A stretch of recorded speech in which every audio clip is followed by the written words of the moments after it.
Hi everyone, welcome to episode 42 of Piv's NXT Point of View podcast. My name is Bill Pivets. If you guys want, follow me on Twitter at bpiv_sports. Rate, review the podcast on iTunes, Podbean, Podomatic, wherever else you guys listen to your podcast. Also, I post this each and every episode on YouTube as well for you guys to listen to. So this week was the go-home show to take over London. It was a very packed episode. We had the main event of Finn Balor and Apollo Crews against Samoa Joe and Baron Corbin.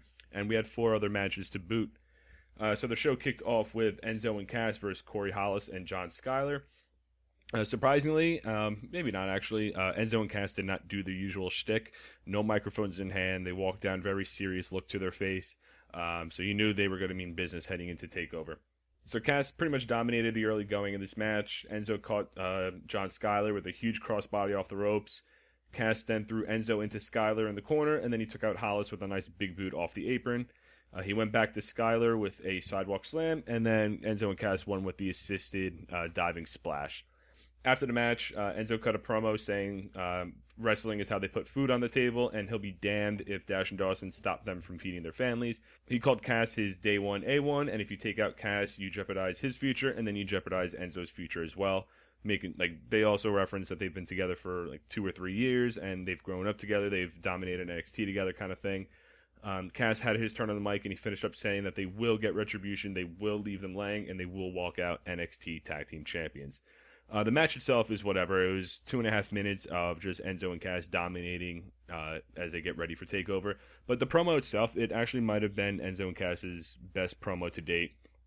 I mean, I'm a fan of them regardless. Their jokes and stuff that they come up with when they're messing around, they're pretty funny. But this, after getting attacked, I think almost a month ago by Dash and Dawson, just showing that they could flip the script and turn off the funny switch and be serious for a moment. Not to parody Lance Storm, but just know that they have that intensity behind them, and they could, like I said, flip that switch to go from happy-go-lucky to I'm going to kick your ass kind of mood.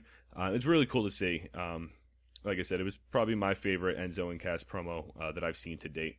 Tom Phillips interviewed Emma and Dana. He asked if Emma was ready for TakeOver.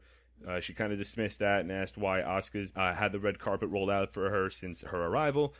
She said that Emma was the beginning of the Divas Revolution before Bayley, before Sasha, and before Charlotte. Dana went back and said that they probably will take a closer look to Asuka's match tonight, and then she had Tom Phillips kind of crouch a little bit so she can pat him on his head, which I thought was pretty funny. I actually like how Dana and Emma are pretending that they're confident about leading it to TakeOver and their interactions with Asuka, but on the inside you could tell that they're a little scared. They're just doing this front to maybe trick themselves to thinking that they're confident or whatever, but like I said, it's a different dynamic with Emma and Dana, and I like the pairing of these two. They've kind of grown on me as like the bad girls of NXT. Just picking on Asuka, doing everything they can to get under their skin, but so far it's not working out for them. The announcers then made a notice that TakeOver will start at 3 p.m. Eastern Time. So I might post a podcast right away, depending how I'm feeling Wednesday, or I might wait till next Thursday anyway. We'll see, because I'm assuming it's a 2-hour show. Ends around 5 Eastern, record. It might be up Wednesday night-ish, but like I said, I'll put out a notice on Twitter to let you know when the show will be uploaded for TakeOver. We also got word that the Hype Bros will take on Blake and Murphy, and after that we had a Perfect 10 Ty Dillinger vignette. Second match was Asuka versus Deonna Purrazzo. She had no reaction whatsoever when she came out. Kind of felt bad for her, but not really, because NXT didn't really give us a reason to care. I appreciate that they're giving entrances to all the wrestlers that are wrestling, but there's some need for a jobber entrance every now and then, because hearing her music and just nothing in the background from the crowd, it's kind of disheartening. Asuka worked over the left arm with some wrenches and locks, and then after rolling around a bit, next thing you know, she locked in the Asuka lock. She was able to get to the ropes, but she landed a running hip attack, and Emma's music played, and her and Dana walked out. Deonna went to take advantage of it, but Asuka landed a nice spin kick. She went to capitalize on that, but the referee called for the bell, calling for a knockout victory. And the look that Emma and Dana had on their face was what exactly I meant from their promo, that they can act all tough and confident, but when they see Asuka in action, they are scared shitless. And that's exactly what happened. They saw that, and they turned back around and went to the back. As for the match itself, it was whatever. Asuka pretty much dominated. Deonna got a couple moves in, but it's just another showcase for Asuka leading into TakeOver. The Hype Bros and Blake and Murphy cut a promo on each other before their match. Alexa, in their promo, said that she was embarrassed last week.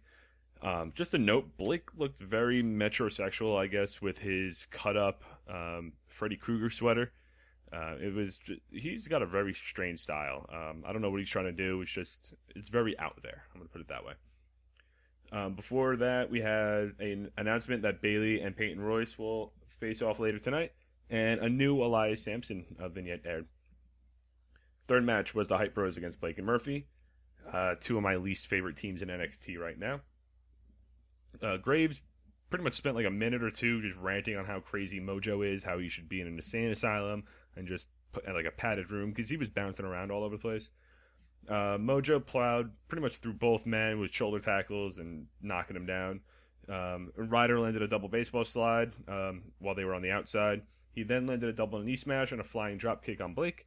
He went for the broski boot, but Murphy interfered. He tossed him out of the ring and then connected with the boot a little later. Blake and Murphy slowed things down a bit as they kept Ryder away from his corner. Mojo got the hot tag. The ref was distracted a little bit. This allowed Blake and Murphy to take advantage. The Hype Bros came back and hit the Hype Rider to get the win. Decent match. I wasn't really that interested because I can care less about both teams. Blake and Murphy are on the back burner at this point after they lost the tag titles. And the Hype Bros, while they've been getting some wins recently, I don't see them moving up anytime soon. So them getting the win really doesn't matter to me. Samoa Joe and Baron Corbin were shown together. They cut a promo on their respective opponents for TakeOver. Then we have Bayley versus Peyton Royce. Peyton took Bayley down with a hip toss. The crowd then began a better than Eva chant. And then in the break where it's like better than Eva, and then there's like that little break, the rest of the crowd started chanting, "That's not hard." It was a little harsh, but I guess not really because Ava's shown little improvement in the ring. Peyton landed a nice spin kick and got a near fall. Bayley kicked out of another pin a little later and hit the belly to Bayley to get the win. After the match, Nia Jax and Eva Marie walked out. Eva had a mic, and the crowd immediately drowned her out with booze. Not alcohol, like jeers. Nia grabbed the mic and said that she doesn't need Eva to talk for her. Nia Jax said that Bayley's lucky she didn't arrive to NXT sooner. The crowd even tried drowning her out as well. There was really nothing memorable after that. Just, I'm going to take the NXT Women's Championship from you kind of thing. Just typical challenger to champion stuff. As for the match, a little slow at points. But at this point, with TakeOver next week, why have Bayley go over the top with what she needs to do a week before her title match, especially against someone like Nia Jax. Apollo Crews then approached Finn Balor, asked if he was ready. He then, after that, said that once they take care of Corbin at TakeOver, that he's coming for the NXT Championship.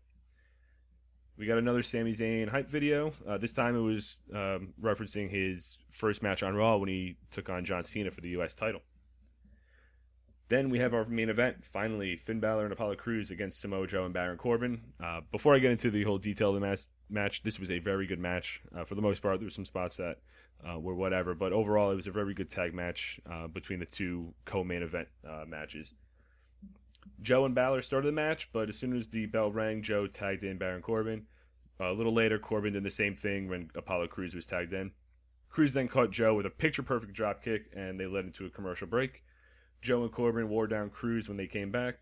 Crews got the nice tag to Finn Balor, and Corbin tagged in Joe. Balor landed a forearm and a kick to the head, which on second look he missed completely, but the crowd didn't chant anything at him to indicate it.